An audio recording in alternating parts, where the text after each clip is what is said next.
Hello, everyone. Nubkeks here. Welcome back to Nub Rates. Hope you had a good weekend. And we're kicking off kind of an interesting week, a bit of a filler week, maybe it feels like in Raid Shadow Legends, waiting to see what is coming. But we do have summon events, and we've got, of course, a big Soulstone event on right now as well. Let's touch on the Soulstone one first. This is already live in game. Let's just quickly go over it. I've actually got one of my clan members who has over 100 Immortal Soulstones saved up. So stay tuned for that. That video will probably be out a little bit later today, I think, which is just nuts. Of course, bearing in mind, CVC, it's non-personal reward. That is starting tomorrow for me and my clan because we're, I don't know, rank 6 or 7 clan, rank 6 clan in the game. We usually are trying to not score too many points in non-personal reward CVC. So, we're usually not allowed to pull soulstones and charts and stuff during non-personal rewards. We have to save them up. Anyway, so I'll probably be pulling my soulstones today and whatnot. For me, I'll probably be pulling my 94 mortals, and then I obviously don't have anything else really left because we went crazy for the Con deck of fate. So I've got Con, but nothing else. But this is a great event for souls. 2x for 5 and 6 star from mortals, 2x for 5 and 6 star from immortals. This is really good. Oftentimes they do just 2x for 6 star only. This is 2x 5 and 6 star. So this is the best version of the event that we've got for immortals. I mean, maybe they'll do a 2x for 4, 5, and 6 at some point. But for now, this is the best it's been. And then a very rare event, 2x for 6 star souls from Eternals. So I actually wasn't sure before if this had actually happened or if I just dreamt that it happened. So it has happened once, one time in the past. And this becomes really nice for Eternals. It turns them into a 50-50 chance for 6 stars. There is still a question, is it worth doing this? Remember, so for me, I will just cover this quickly. My opinion on this is I do not like spending my big coins on Eternal. I love spending my mid coins on Immortals. Brilliant. It's really good. The Immortals are decent type of shard or soulstone, and they are also earning you more of these Eternal Soul coins, so I really like doing that. Now, I prefer to buy this red essence with the big coins. I prefer that because you get tons of 5-star souls for great champions from fusions and from their heroes paths, and then upgrading them to 6 stars, a pretty huge damage boost. And I mean, if I look at my account, just very quickly, can you actually filter? I don't know if you can filter it properly by 5-star, but if I look at 5-star champions, I'd love to get to 6-star. Lady Noelle, yep. Nathrala, that'd be a fun one, not essential. Mad Hatter, again, not essential but fun. I mean, Thor, massive damage. Marius, massive damage. Ninja, massive damage. I'd love to get a Rotus up. I'd love to get Freya, Eilil, Narcisse. I have easily, and that's just a few. I easily have 10 plus champions that I would love to buy their 6-star soul for. So, like, you're never gonna run out. So that's sort of my feelings on it anyway, is I prefer this. And I prefer the guaranteed targeting my 6-star at a useful champion, like Ninja for clan bosses. Really, really strong. Fabian getting his 6-star soul for Arena. It's going to be really, really strong. I prefer targeting the specific champs to gambling on the big soulstones. That's my thought. Now, as you know, I also think that you can use the Eternal Soulstones.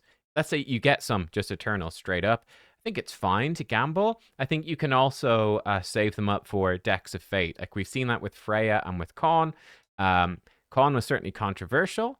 I went for it. Freya was also controversial, but I think, looking back, I think people would say Freya was definitely worth it as a champion. We'll see how things go with Con once the Faction Wars comes out and we see more stuff. But yeah, that's definitely something to consider as well. So I'll just throw that out. My opinion, this is a great event for mortals. They're kind of rubbish. It's a great event for immortals, but bearing in mind, immortals can also be useful for decks of fate. And Eternals, it's a really good event for them as well, but I would personally be prioritizing Red Essence instead. And Eternals are very good for decks of fate and stuff. So yeah, I personally would not really be pulling Eternals for any event other than guaranteed champions, is how I look at it. But it depends on you. Right, we're also going to have a summoning event for CVC. By the way, I will be streaming. I will see you there. But this is our summon event for CVC, and it's pretty good. Let's zoom in a little bit more. So on Tuesday, so 25th of March, we've got Newt, Freya, Firol, Ragash, and Helicath. Wow. And then from Voids, Grisor, Nekret, and Khan. Hey. And then on Wednesday, the 26th of March, we've got Tetsuya. This is the big one. Arashi, Harima, Karato, and Kyoku. We're going real Shadowkin on that day. And then from Voids, Shuzen, Riho, and Jingwan. So there's some very tempting choices here. In fact, let me just set the stage before I break them down. Let me set the stage. Here we are on the event tab on Plarium Play. Awakening Boost. Yeah, we've just talked about that. Clan versus clan. Now, we don't have a Titan event. That was one speculation, that we could have had a Titan event where Fabian Soul start at the end of his fusion for the last few events. That didn't happen, and that's probably good. It's actually kind of annoying when they have a surprise Titan event overlapping with the end of a fusion, and then suddenly you've got to do the end of fusion events that you've been planning to skip and you'd strategized around. That could be frustrating. So I'm kind of glad they didn't do that. But we haven't had a Titan event here. Alice's Chase is also ending here as well. The 6th anniversary is only going on until the 2nd. So it does seem to me that most likely it's actually going to be I think a Hero's Path or a deck. Probably a Hero's Path because we just had a deck of Fate. I think a Hero's Path, possibly starting on Thursday, definitely Friday, Saturday, Sunday. I think a Hero's Path event in place of a summoning event for the Fabian Soul. So yeah, I don't know. It could be really. I would expect like 20 Sacred Shards worth to get the Fabian 5-star Soul, and in my opinion, probably worth doing. And then, like I said, probably saving up Red Essence to get him a 6-star Soul is probably worth it for most people as well. But yeah, I'd be expecting a Hero's Path for him at the weekend, possibly going on an extra day or so. That would be, I think that's the most likely thing at this point. And yeah, then I think going into the next week, that's when we should have, we should be getting probably the new Faction Wars. There'll be another fusion coming up soon as well. Possibly another collab. They've been running the collabs pretty frequently, so I'll be interested to see what's going to happen. But yeah, so that's sort of where we're at. But yeah, that's why I said it's a bit of a filler week, you know? I feel like it's sort of the calm before the storm, I think. Probably a Hero's Path to finish off. Possibly something else. Possibly a Summon Pool as well to finish off the anniversary. And then into whatever's next. New stuff. New stuff. Certainly the new Faction Wars dropping is going to be the big, big content.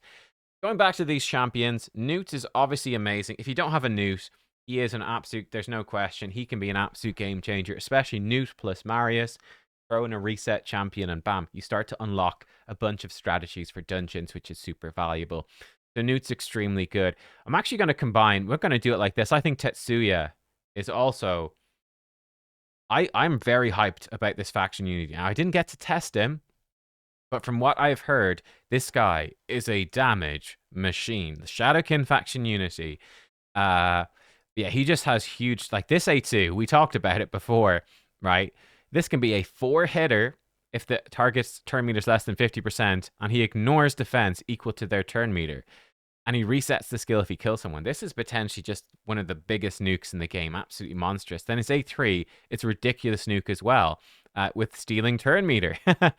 You put in 3 faction allies, and he's an AoE attack on enemies with more than 50% turn meter. This guy is extremely, extremely strong.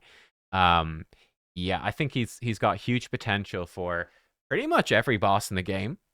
And it's a very strong faction for offensive farming and whatnot.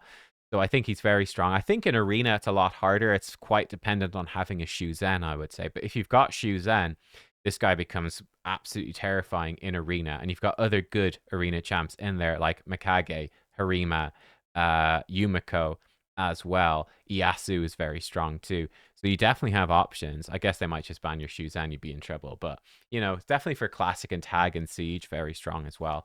So I'm pretty hyped about him. We'll see. We'll see if that ends up being true. For instance, like I was pretty hyped about the Knights Revenant guy, and he kind of disappointed me. The Knights Revenant dude, I wasn't a huge fan of him actually after actually playing with him, Kaleth. Whereas, let's say, Vulcanos has been even better than expected, honestly. So yeah, it depends, but I'm pretty hyped. So I mean, if I was close to Mercy on my shards, I think it's well worth pulling for that, honestly. Freya, really good champ. Love me, Freya. Firol, probably even better. So Freya is very strong for just general progression. and she's extremely strong for PvP, for Arena. Great protector, great buffs, great passive. Can be a good damage dealer as well. She's great. Viral is obviously your PvE monster. All those buffs, the damage boosting, the debuffs as well. He is great. I am not a Ragash, I think it's fallen off. I think Helicath has fallen off as well. These are both good champs, don't get me wrong. They're good, but I think with how the game is progressing, they're not like insane. It's sort of how I feel. They both have a great spot. They're both great, but they're not as impactful as these other champions, to be honest. Like I've got both of them. I don't use either one all that much. But for progression, very strong, of course. Then coming down here, Arashi, I am really also not I'm actually just not a fan of Arashi in general. I think he's like arena only. I think he's new. He is good for arena. I did a showcase on him. He's good in arena. I think he's terrible everywhere else in the game. Let's see. People liking him. I personally tried him. I do not think he's a 4.2 in Hydra. I was extremely disappointed. I think he's good for arena. He's got a great aura. He's tanky. He's survivable. He does enough damage for arena, but his damage kind of sucks outside of that. So I'm not a fan of him. Harima, I think, is much better. I put Harima, yeah, pretty similar to honestly Freya, Feral, Harima up there as well. Extremely strong defensive nuker with a great passive for keeping you alive. She scales up her damage as well, so she does combo well in longer fights with like a Mikage and whatnot. Harima is really, really strong. Karato, also not a fan of. Maybe he's a little stronger than Arashi. I don't know. They're pretty similar. Karato is sort of mid. He might see a bit of use in Faction Wars because he does combo with Yumiko. I use him in Faction Wars, and he starts like resetting his A2, which is cool. He does have block active skills, which is pretty good. To stop mythicals from transforming. But you're not going to see him get too much play. Oh, sorry, wrong one. I was doing trying some builds for Fjorad to do a video on Fjorad soon. One of the Fjord, one of the more disappointing mythicals, sadly, that I've played with. So yeah, I'm not too keen on Karato. And Kyoku, again, I think she's fine. Maybe a bit more useful. I don't know. She just seems like she's just a good champion, but not great. I personally would say Ragash and Helicath are better than her. She's just good. She's good, but you don't really want to use your progressive chance. And again, reiterating, progressive chance is generally, for most players, you've pulled a bunch of shards, you've not pulled any legendary in ages, and you're close to Mercy. So you're like, oh, well, I'll use my Mercy on something good. Kyoku, so yeah, that's sort of my thoughts on that. Again, for me, I am not particularly close to... I'm skipping this, right? I'm not particularly close to Mercy. I've got plenty of shards, but I am saving up for the weekend event and preparing for the following fusion and whatnot. So yeah, you know, if you're free to play or low spend, these random progressive chance events, unless you're super close to Mercy, are very low value. Rough rule of thumb, maybe a 7%, 7%-ish chance. If you get a legendary, it would be the one that you would want. And of course, you know, unless you're a big spender, you're not going to have enough shards to get multiple legendaries for this event, at least not without really jeopardizing multiple events in the future. From your voids are a lot better for progressive chance events. And I do think that playing around your Void Mercy is the way to play late game, and it's something I need to get back to doing. Let's take a look at the voids. Grisor, Nekret, and Khan. Grisor sort of feels to me like one of these champions. I'm going to put him like here. He is like a champ that I feel, again, he was amazing when he came out, and now I think he's just good. I wouldn't be chasing Grisor too much. Now, he will see, I think, a bit of a resurgence for the faction crypts. I think he's very nice for that, because he's a great CC champion. AoE provoke on a 3-turn with increased resistance, increased defense, extending ally buffs, and then giving people a shield and healing your team. He's going to be a beast for faction crypts, like really, really, really good. But yeah, I think outside of that, he's pretty great for Hydra, but I think he's sort of been power crept a bit. To the point where I don't know if I would chase him with Void Charts. I'd be happy to get him, but I don't know if I'd chase him. Nekret, I put Nekret somewhat similar, actually, maybe a little higher. So Nekret, obviously, you know, there's a lot more champions in the game now that ignore shields, and in particular, Narcisse really hard counters Nekret. But Nekret, I think, is still very good for Arena, and he does combo well with certain champions, like Pawn. I don't know. Like, there's just lots of champs that you can actually run with Nekret, and if they don't have a counter, he can be very strong. So I think Nekret, he is still pretty great for Arena, but I think not probably as generally useful as these other champs. Yeah, I would personally be putting Harima, Tetsuya, Firal, Freya, Newt above him. And Khan, I'm not sure how good Khan is. I think Khan is pretty solid. I'm guessing he's probably actually somewhat similar to maybe certainly as good as Grazor, maybe better. It's hard to judge because I feel like Khan is pretty controversial, it seems. Um, I think we really need to see more Khan gameplay. I personally think he's better than this. We will see. I think he's got great protection for your team, and his A2 can absolutely nuke. I think he's actually a little bit underrated, honestly.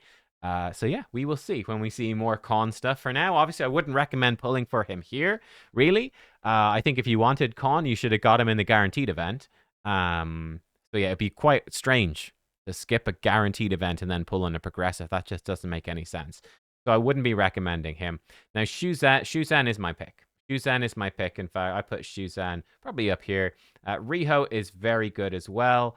And Jingwan is he's a good champ. He's a good champ, but I don't know if you would need to pull for him. I put him pretty similar to the others.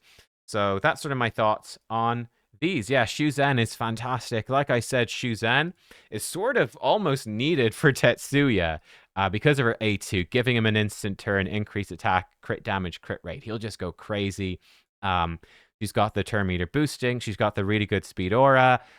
She's got block active skills A1, which is decent, and great base speed. She is like basically an upgrade to Arbiter in Arena.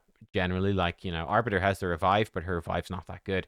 Shuzhen is just sort of stronger and really powerful in live arena because, it just means, if there's a bomb champion or like a Marius or whatever on the team, it's like she can just one shot, you can just one shot the enemy team. It's very scary. So she's super, super good.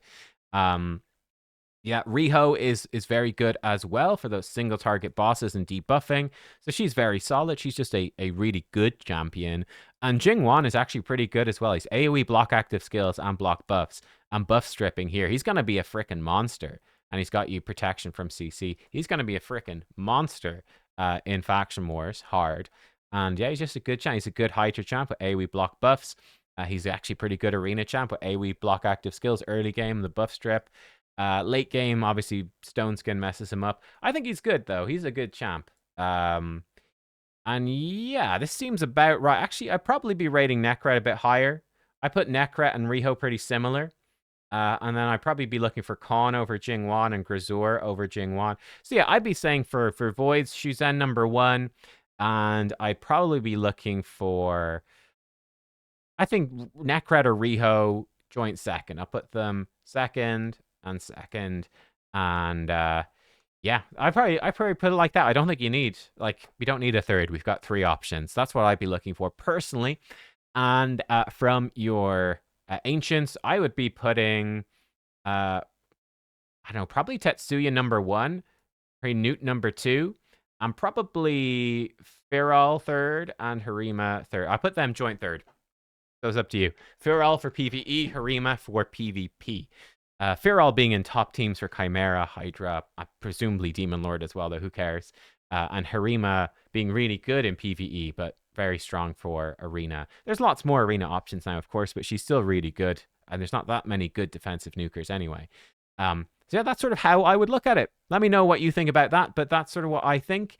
And I think that is everything that we need to cover. So there we go, guys. Yes, that is the event. I'll see you for the stream tomorrow. It's just going to be a chill stream. It's non-personal reward, so we'll just be hanging out, working on Fabian. That's what I'm doing at the moment. He has been grinding out his stuff in grinding out his masteries for most of the way there. So yeah, I'll catch you for that. Thanks for watching, guys, and I will see you next time. Goodbye.